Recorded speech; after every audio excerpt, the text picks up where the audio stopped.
SP smart hybrid system of schooling.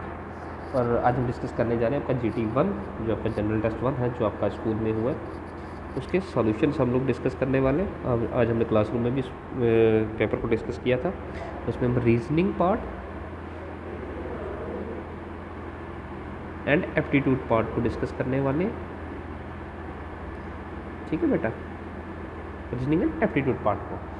तो चलिए start करते हैं। कुछ क्वेश्चन हमने क्लासरूम में भी किए थे, अगर जो रह गए हैं तो हम सभी को, बट ये वीडियोस में आपको कंप्लीट क्वेश्चन मिलेंगे। क्वेश्चन नंबर 1 है, in how many years will the sum in how many years will the sum 800 becomes 926.10 at 10% per annum compounded annually। अब पहले आपको कंपाउंड इंटरेस्ट का फार्मूला पता होना चाहिए। अब कंपाउंड इंटरेस्ट जब भी आप लोग फाइंड आउट करते हैं, उस केस में आप लोगों को जो भी फार्मूला आप लोग अप्लाई करते हैं, उस केस में आपको टोटल अमाउंट मिलता है। और अमाउंट का फार्मूला क्या होता है? P1 plus R upon 100 raised to power time period T। ये फार्मूला है कंपाउंड इंटरेस्ट। अब कंपाउंड इंटरेस्ट किसके इक्वल होता है? Which is equals to amount minus principal. तो अब उसने क्या कहा है कि in how many years will the sum 800, that means sum is your principal, principal means your 800 becomes 926। तो टोटल अमाउंट कितना बन रहा है आपके पास? 926.10 रुपीज़। उसने कहा कि कितने सालों में, कितने ईयर्स में ये अमाउंट बन जाएगा एट 10%। तो रेट ऑफ इंटरेस्ट क्या है आपके पास? 10%, 10% per annum, compounded semi annually. मतलब कंपाउंड कैसे किया जा रहा है, कैलकुलेट किस तरह से किया जा रहा है? Half yearly.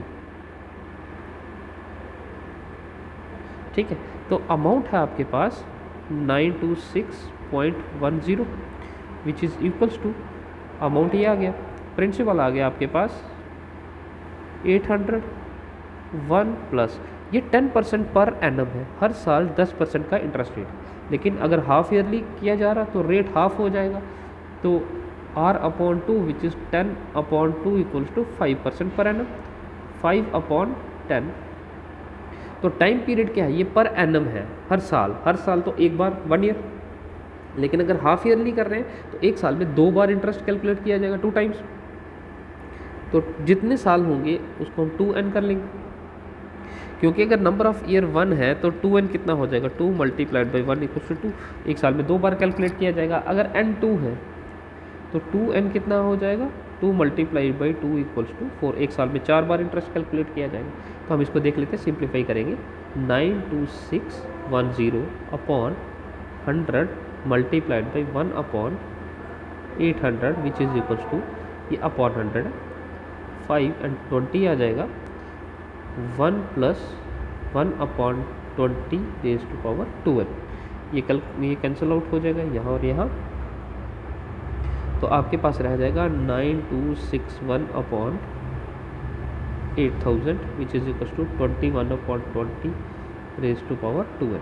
अब ये जो कंडीशन है, ये आपके पास होता है 21 का क्यूब होता है, और 8000 को आप लोग कर सकते हैं 20 cube.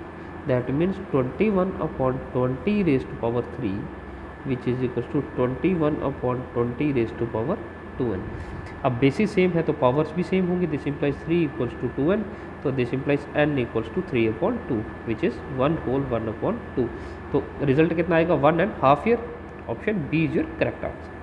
Given Venn diagram who play hockey, cricket and football, hockey, cricket and badminton. See the diagram, find out the people play all the 3 games। तो यहाँ पे आपको कंडीशन दिया गया है, इस कंडीशन को ध्यान से देख लीजिए। The given diagram who play hockey, cricket and badminton. आपको एक डायग्राम दिया गया है, कुछ लोगों का जो हॉकी भी खेलते हैं, क्रिकेट भी खेलते हैं और बैडमिंटन भी खेलते हैं। ये बॉक्स जो है ये रिप्रेजेंट कर रहा है हॉकी को। ठीक है,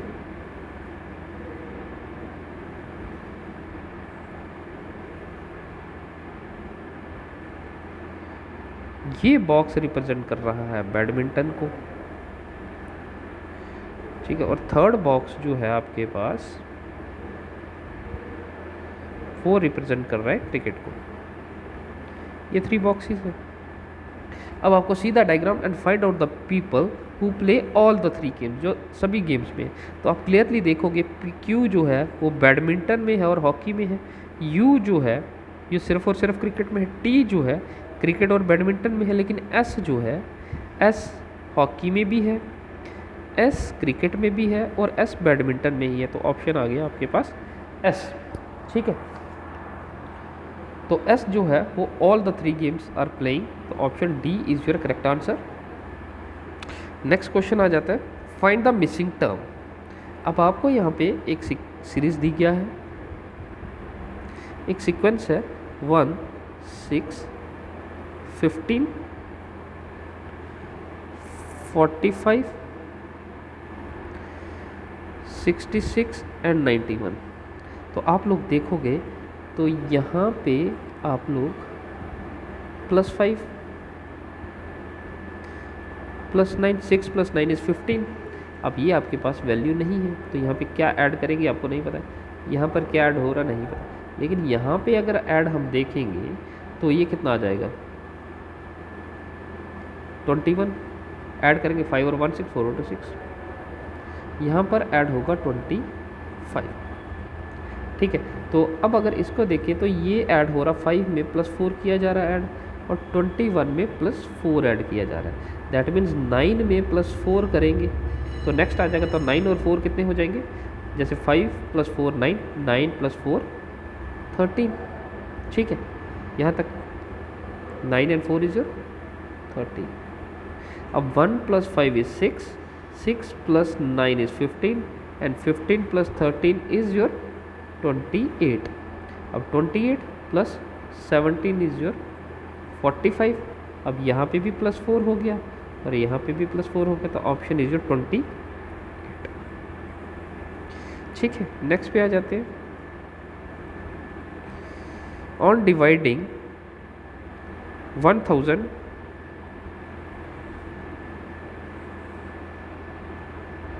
क्वेश्चन नंबर 3 भी हो गया, 4th पे आ जाते हैं। On dividing 15,968 by a certain number, 15,568 को किसी नंबर से आप लोग डिवाइड कर रहे हैं। ठीक है, certain number, the quotient is 89 and reminder is 37। तो ये डिवाइजर क्वोशंट और इसकी बात हो रही। तो अगर ये क्वेश्चन है, आपको पता है कि dividend equals to divisor multiply quotient plus reminder, इस तरह से है। अब आपको कहा जा रहा ऑन डिवाइडिंग 15, अगर हम इसको मैं यहाँ पे लिखूँ, on dividing 15968 by a certain number, तो किसी एक नंबर के साथ उसको डिवाइड कर रहे हैं, x के साथ डिवाइड कर रहे हैं। द क्वोशंट इज 89, क्वोशंट यहाँ पे होता है, रिमाइंडर यहाँ पे होता है, रिमाइंडर नीचे, रिमाइंडर इज 37। तो ये कितना आ जाएगा 15968, divisor is your x, quotient is your 89 and reminder is your 37। तो कर लीजिए इसको simplify, 15968 minus 37 which is equal to 89x। तो इसको सिंप्लीफाई करेंगे तो कितना आ जाएगा 15931 अपॉन 89 इक्वल्स टू x। तो इसको डिवाइड करेंगे आप लोग, तो दिस इम्प्लाइज, इसको कैंसिल करेंगे तो x किसके इक्वल आ जाएगा 179। तो ऑप्शन x आ गया 179। Find the sum of the digits of the divisor. तो ये जो डिवाइजर के डिजिट्स हैं इनका सम करना है। Find the sum of the digits of divisor, that mean 1 + 7 + 9। तो 9 + 1 is 10, 10 + 7 equals to 70। Option C is your correct answer. 5th आपका जीके में आ गया। 6th आपके पास है, in a certain code 253 means books are old. 546 means man is old, and 378 means buy good books. What stands for R in the code. तो ये जो word are है इसके लिए क्या स्टैंड कर रहा है, ठीक है। तो हम लोग यहाँ से कैलकुलेट करेंगे, इसको ध्यान से देखिए आप। तो ये ओल्ड है, ओल्ड फर्स्ट और सेकंड में दोनों में, तो इनमें कॉमन क्या है, इन दोनों में कॉमन है 5। That means 5 is for old. अब बुक्स जो है वो यहाँ पर भी है और यहाँ पर भी है। तो बुक्स फर्स्ट और थर्ड में क्या कॉमन है, फर्स्ट और थर्ड में कॉमन है 3। तो 3 फॉर बुक्स। 5 और 3 हो गए, पीछे रह गया आर और यहाँ पे रह गया 2। तो 2 is for R. Option A is your correct answer. Next आ जाते हैं, the last day of century can not be either. इनमें से एक नहीं हो सकता। कौन सा नहीं हो सकता, ए बी सी डी आपको दिया गया है, ए बी आपके पास है, सी आपको ऑप्शन दिए गए, कौन सा ऑप्शन करेक्ट है। तो कौन सा डे जो है वो सेंचुरी का लास्ट डे नहीं हो सकता है, ठीक है। सेंचुरी कितना होता है, इज़ फॉर 100 ईयर्स, ठीक है। तो कौन सा दिन सेंचुरी का लास्ट डे नहीं हो सकता, ठीक है। सो इन 1 century we have 76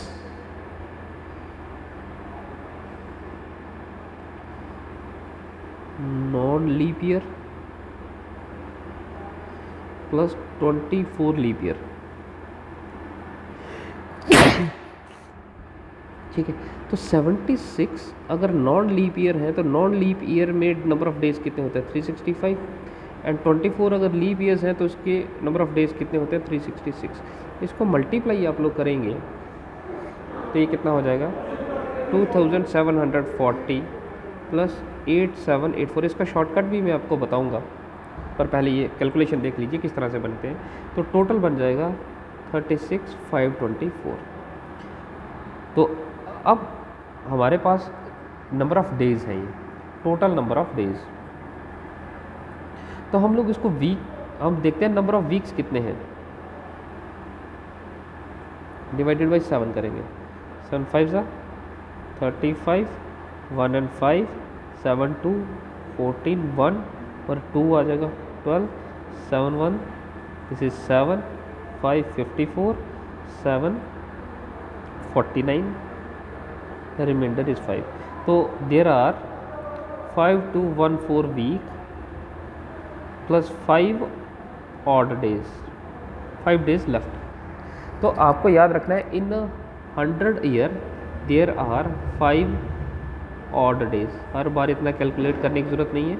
in a century there are 5 odd days. तो जब एक सेंचुरी में 100 ईयर में 5 ऑड डे हैं तो वहाँ पर आपके पास लास्ट डे क्या होगा, ठीक है। लास्ट डे अभी हम देखेंगे। तो आपके पास क्या है, वीक अगर मंडे से स्टार्ट हो रहा है, Monday Tuesday Wednesday Thursday Friday Saturday Sunday.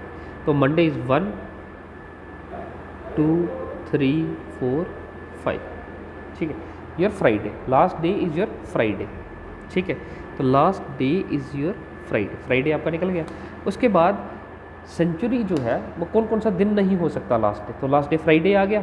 तो फ्राइडे आप लोग कैलकुलेट नहीं करेंगे, बाकी इन दोनों में से देखते हैं। अगर 100 ईयर में 5 और डेज है तो 200 ईयर्स में कितने होंगे, तो 200 ईयर हो गया 100 plus 100 which is equal to 100 year में 5 और डे हैं तो 100 ईयर में फिर 5, तो ये हो गया 10 ऑड डेज। तो 10 ऑड डेज को अगर आप देखेंगे 3 रिमाइंडर, तो अब कौन सा आ गया 3 रिमाइंडर आ गया। तो अगर 3 रिमाइंडर है तो first day is Monday Tuesday Wednesday भी निकल गया। उसके बाद आगे 300 ईयर्स है, 300 ईयर्स के लिए क्या आ जाएगा 3 टाइम्स ऑफ 5 डेज, तो विच इज़ 15। तो क्या आ गया 15 के लिए क्या आ जाएगा, दिस इज़ योर 14 7 ये 15 है 14 1 reminder 1 odd day, 1 odd day के लिए क्या सिर्फ मंडे ही रह जाएगा। 400 ईयर के लिए क्या आ जाएगा 4 मल्टीप्लाइड बाई 5 इक्वल्स टू 20। तो अगर आप 20 को करते हैं 7 से डिवाइड 7 2 14 इज फिर 6, ठीक है, सैटरडे, ठीक है, ठीक। अब 400 में क्या हो गया, 400 में 20 डेज तो ये आ गए, लेकिन 400th जो ईयर होगा 400 डिविजिबल बाई 4, ये लीप ईयर भी बन गया। अगर ये लीप ईयर बन गया तो आपके पास एक और डे हो जाएगा 21 डेज। अगर ये 21 डेज हो गए तो 7 3 जा 21, रिमाइंडर इज 0, तो आपके पास यहाँ कोई भी वेकेंट डे नहीं है।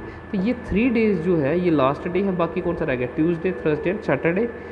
तो आपके पास Tuesday, Thursday and Saturday can neither be the last day, तो A B and D, sorry A B and C ये नहीं हो सकते, क्योंकि आपके पास एक दिन छोड़ के एक दिन है, तो ये संडे भी आ जाएगा, तो आपके पास ये रह जाएगा Tuesday, Thursday and Saturday can never be your last day of the year.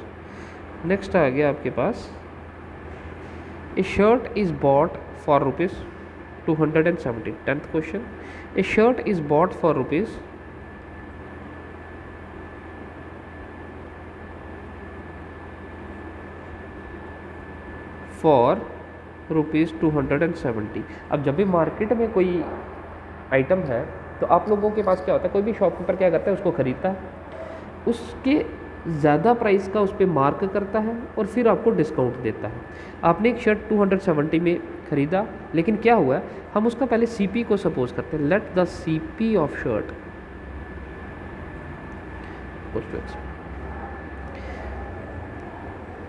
Shirt is bought for 270 is marked at 8% higher, तो जितना उसका कॉस्ट प्राइस था उसका 8% हायर पे उसको मार्क किया गया, और फिर क्या किया, higher than the cost price and sold at 10% discount, तो 10% डिस्काउंट पे उसको सेल किया गया। जब 10% डिस्काउंट पे आपको सेल किया गया तो आपको पे कितना करना पड़ा, उस मार्क्ड अमाउंट का 90%।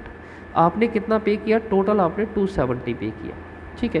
तो ये कितना आएगा, 90/100, 108/100 मल्टीप्लाई x इक्वल्स टू 270, ठीक है। This and this gonna cancel, 9 3 27, 3 3 is 9 and 3 6 is 18, तो x is your 10000/36। सॉरी ये क्वेश्चन थोड़ा सा डिफरेंट हो गया, क्वेश्चन को रीड आउट नहीं किया मैंने अच्छे से।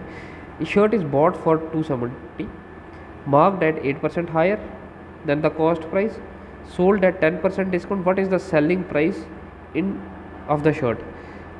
ए shirt is bought for 270, bought खरीदी गई 270 की, उस पर मार्क किया गया 8% हायर, उससे 8% ज़्यादा, 10% डिस्काउंट पे सेल की, what is the selling price, आपको सेलिंग प्राइस फाइंड आउट करनी है, सॉरी। तो 270 पे आपने शर्ट खरीदी, उसके 108% आपने मार्क किया, और फिर आपने क्या किया, 10% डिस्काउंट पे आपने सेल कर दी, तो मतलब 90% आपको मिलेगा, that is 270 multiply 108/100 multiplied by 90/0, this zero cancel, तो ये आ जाएगा आपके पास 27 multiplied by 108 which is 2916/100 multiplied by 9, तो ये आ जाता है मल्टीप्लाई 9, इन तीनों को मल्टीप्लाई करके कितना आता है हमारे पास 26244, तो रिजल्ट आ जाएगा 262.44। 270 की खरीदी गई है और 262 पे सेल किया गया है उसको, option B is your correct answer. Next आ जाएगा, हाँ 16th क्वेश्चन, बाकी आप लोगों ने आपको सर ने करवाए हैं। 16th क्वेश्चन क्या है, out of the given options find out the odd one belongs to the group. तो आपके पास है स्क्वायर, रेक्टेंगल, ट्राइंगल और सर्कल। अब इन सभी को आप ध्यान से देखेंगे तो ये स्क्वायर जो है साइड से बना है, रेक्टेंगल भी साइड से बना हुआ, ट्राइंगल भी आपके पास साइड से, ये सारी पॉलीगन्स हैं, ये क्या है, पॉलीगन। बाकी रह गया सर्कल, तो circle is a different species, तो आपके पास option B is the correct answer. Next आ गया 17th question, Alka is older than Mala. तो जो ओल्डर है वो मैं ऊपर की तरफ लिखते जाऊंगा, यंगर को मैं नीचे में लिखूंगा। Alka is older than Mala, Gopal is older than Mala. अब माला से ओल्डर है गोपाल भी।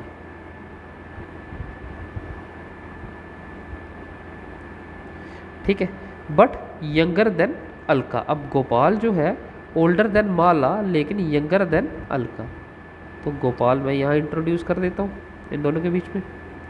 अब गोपाल यंगर देन अलका हो गया, ओल्डर देन माला हो गया। Kapil is younger than Ram, तो राम से यंगर है Kapil. And Mala is older then Ram. अब ये जो माला है ये ओल्डर देन राम है। Kapil is younger than Ram, ये आ गया। And Mala is older then Ram. अब माला जो है ओल्डर देन राम है। एंड इसके नीचे कपिल आ गया, तो Kapil is youngest and Alka is the oldest. Whose age is exactly in the middle of the 5, तो इन द मिडल ऑफ 5 में सबसे मिडल में किसकी एज है?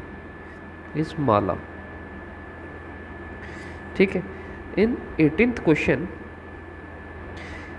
In the following option choose the most appropriate water image of the alternative. तो ये आपके पास question है, आपको वाटर इमेज बनाना है।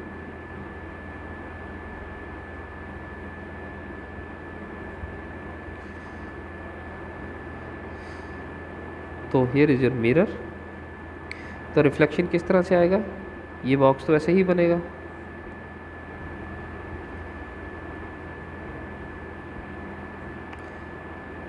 ये रिफ्लेक्शन भी इस तरह से आ जाएगा, लेकिन ये जो पार्ट है ये इस तरह से आ जाएगा और ये यहाँ पे आ जाएगा। Option C. ठीक है। नेक्स्ट आपके पास ये जो है ये जीके वगैरह के क्वेश्चंस हैं। ठीक है। नेक्स्ट आ गया 22 क्वेश्चन आपके पास। 22 क्वेश्चन क्या कहता है? इन द फिगर दिस, आपके पास एक फिगर दिया गया है।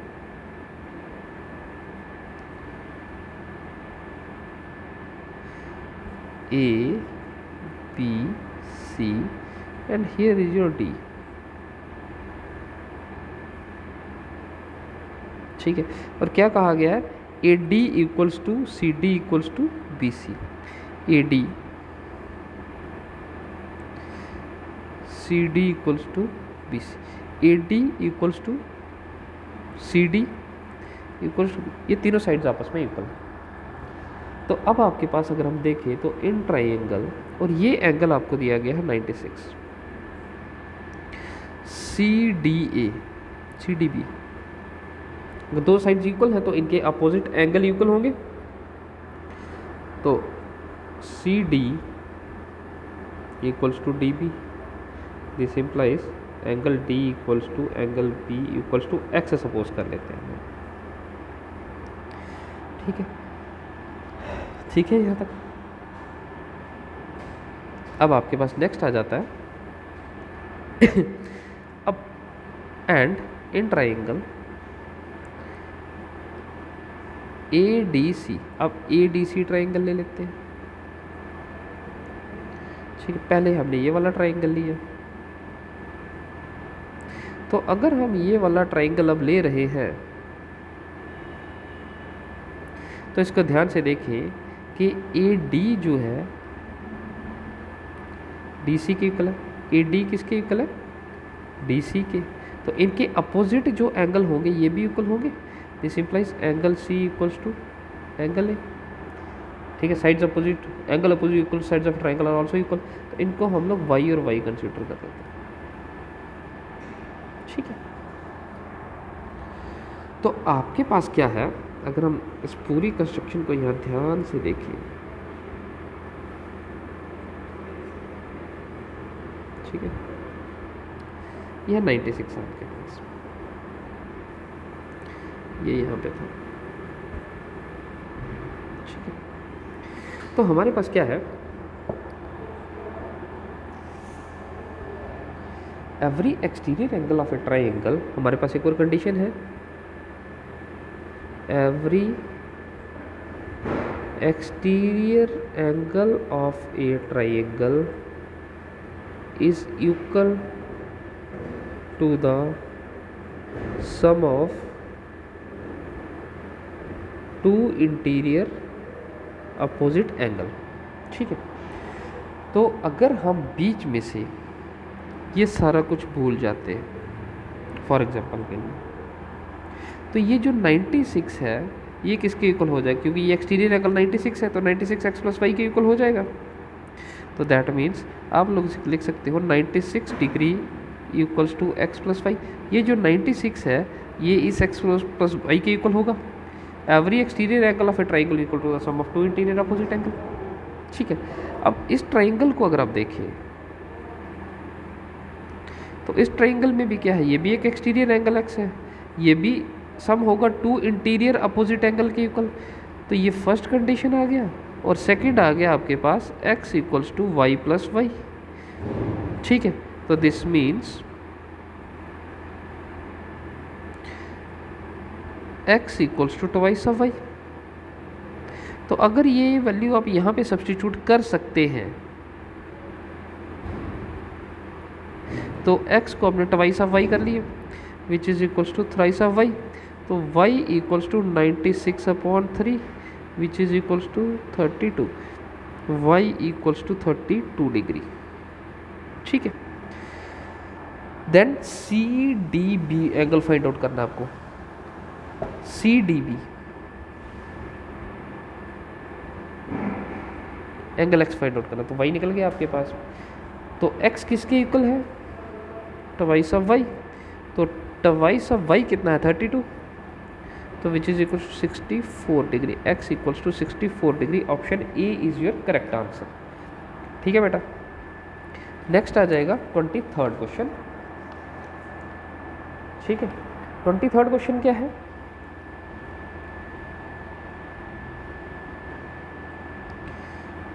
ट्वेंटी थर्ड क्वेश्चन क्या कहता है, 8 men और 12 women, 8 men और 12 women can do a piece of work in 10 days। तो कल आप लोगों ने किया, अभी हमने क्लास में भी किया, 1 day इक्वल्स टू 1 वर्क, तो number of days equals to number of works. तो अगर 8 men है that means 8 men are doing a piece of work in 10 days, 12 women can do a piece of work in 10 days। तो number of work कितना हो जाएगा, 8 men can do a piece of work in 10 days, मतलब हर दिन 8 men काम कर रहे हैं, तो 10 days अगर काम करेंगे तो 8 मल्टीप्लाइड बाई 10 कितना हो जाएगा 80। And number of work female के केस में कितना हो जाएगा, 12 वुमेन है तो 12 multiplied by 10 equals to 120 work. ठीक है, तो अब हम यहाँ पे 80 वर्क्स हैं 10 डेज में हो रहे, तो 1 डे वर्क ऑफ 1 मैन, ये हमें क्लासरूम में भी किया, 1/80 and 1 day work of 1 women,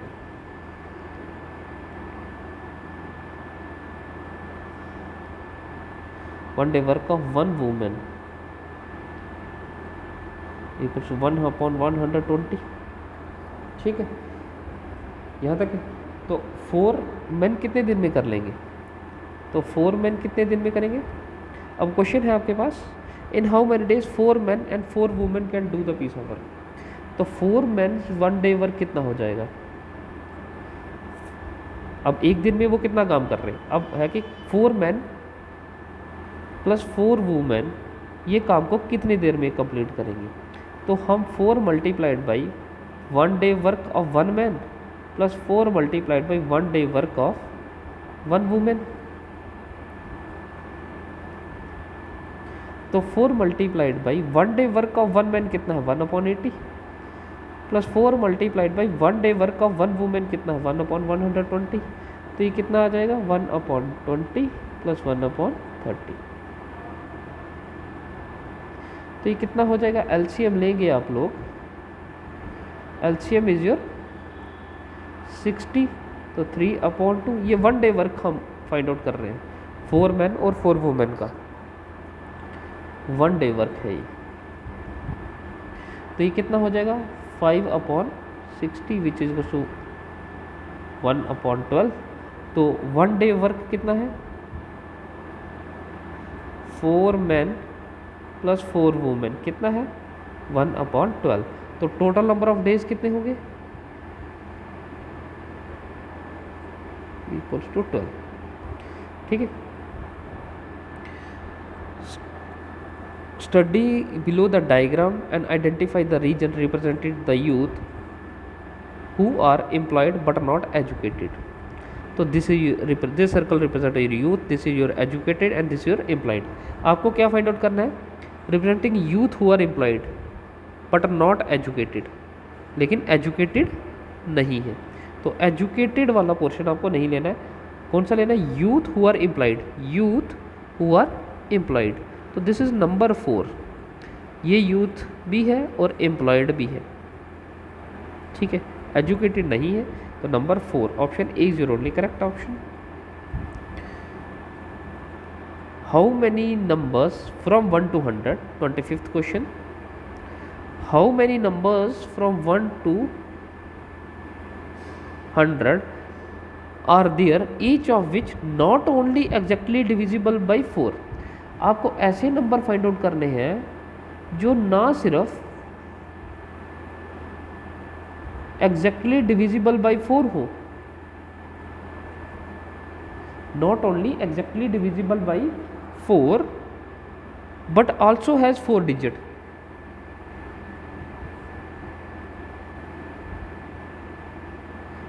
उस नंबर में 4 डिजिट 4 भी होना चाहिए, नंबर 4 भी प्रेजेंट होना चाहिए उस डिजिट। तो कौन कौन से नंबर हैं जो 4 से डिवाइड हो जाते हैं और उसमें 4 भी है, तो 4 हो सकता है। उसके बाद 14 आ जाता है लेकिन वो 4 से डिविजिबल नहीं है। उसके बाद 24 देख सकते हैं, 24 है। उसके बाद 34 आ जाता है लेकिन 34 डिविजिबल नहीं है। ठीक है, उसके बाद 40 आ जाता है, 40 डिविजिबल है। उसके बाद 44 आ जाता है, 44 भी डिविजिबल है। उसके बाद 54 आ जाता है, डिविजिबल नहीं है। 60 इज ऑल्सो नॉट डिविजिबल, 64 आ जाता है। ठीक है, 60 is divisible but not 4 present in it, ये भी देखना है। 64 डिविजिबल भी है और 4 भी आ जाता है। उसके बाद 70 इज नॉट डिविजिबल, 80 डिविजिबल है लेकिन 4 नहीं है उसमें। उसके बाद 84 आ जाता है। ये 7 नंबर्स हैं। ठीक है, तो हाउ मेनी नंबर्स, कितने नंबर्स हैं? तो आपके पास 7, 1 2 3 4 5 6 ही है हमारे पास। हमने कौन सा नहीं लिखा है 4 24 48 नहीं लिखा, सॉरी हमने। ठीक है, 48 4 भी है और डिविजिबल बाई है, नंबर 7। ठीक है, 26 नेक्स्ट क्या आ जाएगा। इन an examination the average marks of entire class was 70। Average marks of entire class, average marks कितने हैं बच्चे 70। If the average marks scored by 10% of the student was 95। अब उसमें से एवरेज मार्क्स ऑफ क्लास कितने हैं 70, 10% स्टूडेंट का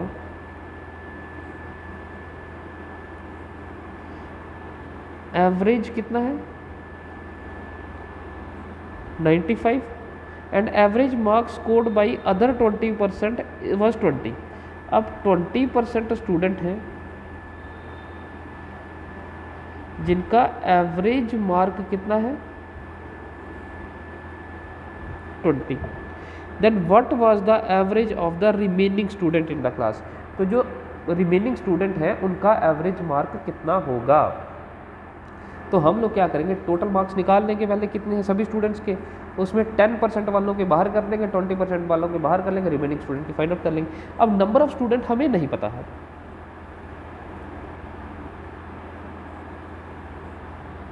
इन class कितने हैं हमें नहीं पता है।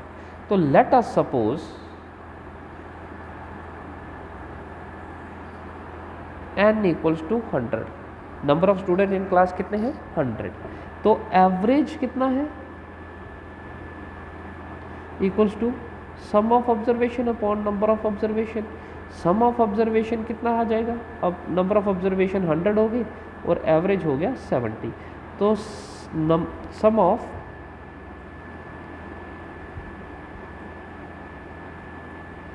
number of sum of marks of students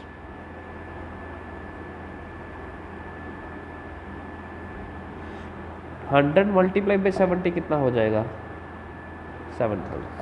ठीक है, 10% ऑफ द स्टूडेंट्स के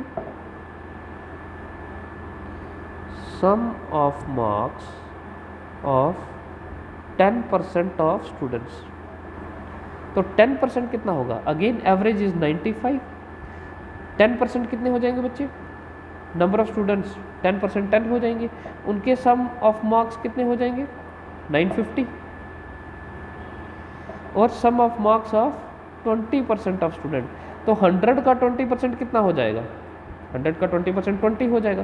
तो 20% ऑफ द स्टूडेंट्स के एवरेज मार्क्स कितने हैं 20। तो सम ऑफ मार्क्स कितने हो जाएंगे 400।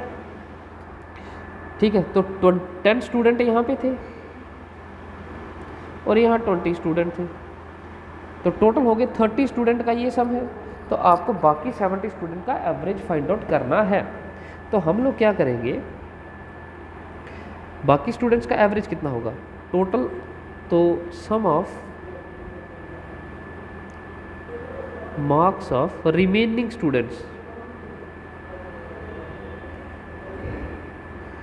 रिमेनिंग स्टूडेंट्स के मार्क्स का सम कितना है 7000 में से माइनस कर लेंगे जो 10 और 20% है, ये कितना आ गया 950 plus 400 which is equal to 7000 minus 1350। तो ये कितना आ जाएगा, अगर आप इसको सब्ट्रैक्ट करते हैं तो ये आ जाएगा विच is equal to 5650।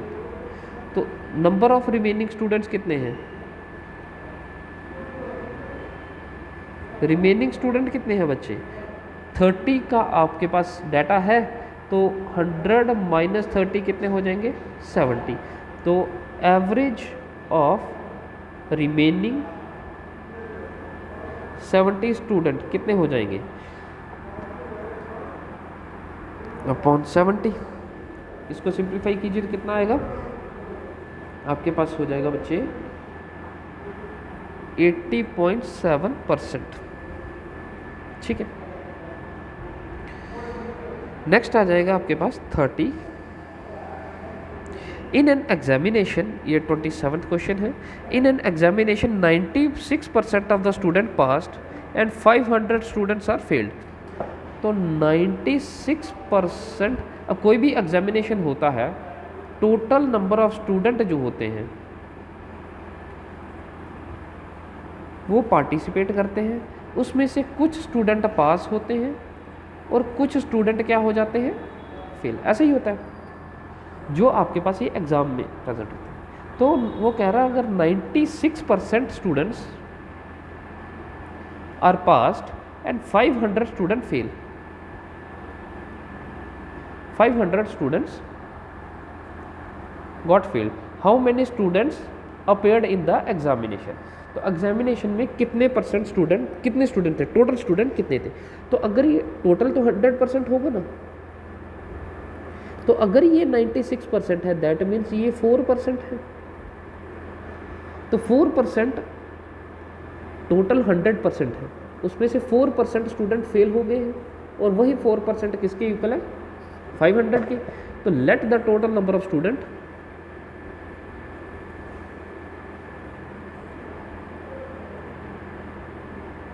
is equals to x. So this implies 4% of x equals to 500. This implies 4 upon 100 multiplied by x equals to 500. 425, x equals to 25 multiplied by 5. So this is 12500. Option B is your correct answer. ठीक है, next है 28th। Find the median of the following data. आपके पास जो भी data दिया गया है आपको उसका मीडियन फाइंड आउट करना है। तो मीडियन के लिए पहले क्या किया जाता है कि डाटा को असेंडिंग और डिसेंडिंग ऑर्डर में प्रेजेंट किया जाता है। तो हम इसको असेंडिंग ऑर्डर में रखते हैं। फर्स्ट है आपके पास 0, 0 कितनी बार है? 2 टाइम्स, 0 एंड 0। उसके बाद है 1, 1 है 1 2 3 4 5, 5 टाइम्स 1 है 1 2 3 4 एंड 5। उसके बाद 2 है, 2 कितने टाइम्स है? 1 2 3 4, 1 2 3 4। उसके बाद 3 का टर्न है, तो 3 कितनी बार है? Single time 3। उसके बाद 4 ऑल्सो सिंगल टाइम, और उसके बाद 5 है, 5 इज 2 टाइम्स। तो कितने टर्म्स होंगे? 1 2 3 4 5 6 7 8 9 10 11 12 13 14 15। यहाँ पे भी कैलकुलेट कर लेते हैं। 1 2 3 4 5 6 7 8 9 10 11 12 13 14 15, total 15 terms. n is equals to 15 means odd. तो अगर 15 टर्म्स ऑड है तो मिडिल टर्म क्या होती है? मिड टर्म क्या होती है? Which is equals to n plus 1 upon 2, which is 15 plus 1 upon 2 th term, which is 8th term. तो first, second, third, fourth, fifth, six, seventh और 8th टर्म इज 2। तो median is your 2, तो median is your 228। ठीक है, ठीक है बच्चे, C part आ गया। नेक्स्ट आ गया 29th। If roast is coded as PYQOR ROAST is coded as PQYUR।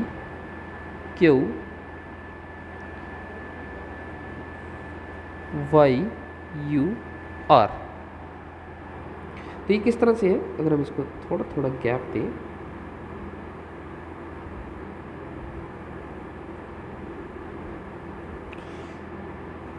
then Sloopy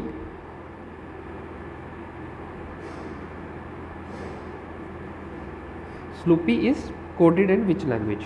ठीक है, तो आप यहाँ पे देखेंगे तो ये है PQR, this is OPQ, YZ के बाद ASTU एंड RST। तो यहाँ पे है इस तरह से। तो यहाँ से आप यहाँ पे आएंगे, ठीक है। तो आप L M, अगर आप इसको डायरेक्ट रखते हैं, L M और N आ गया, P Q एंड R आ गया, ठीक है ना। फर्स्ट ये इस तरफ है, YZ A, तो जिसके लास्ट में A होगा उसके चांसेस होंगे AR। तो B is your correct answer, I think B। ठीक है, हमने क्या किया, अब यहाँ से हम थोड़ा सा टफ है तो हम यहाँ से हम चलते, तो एक आपका यहाँ से यहाँ आना था, फिर अल्टरनेट। तो हमने ये वाली कंडीशन पकड़ी, ये हमें नहीं पता, सेकंड पता चल गया, थर्ड नहीं पता, फोर्थ पता चल गया। ईजी वे में अगर आप इसको देखें तो यहाँ पे QRS होना था, O है तो MNO, ठीक है, और ये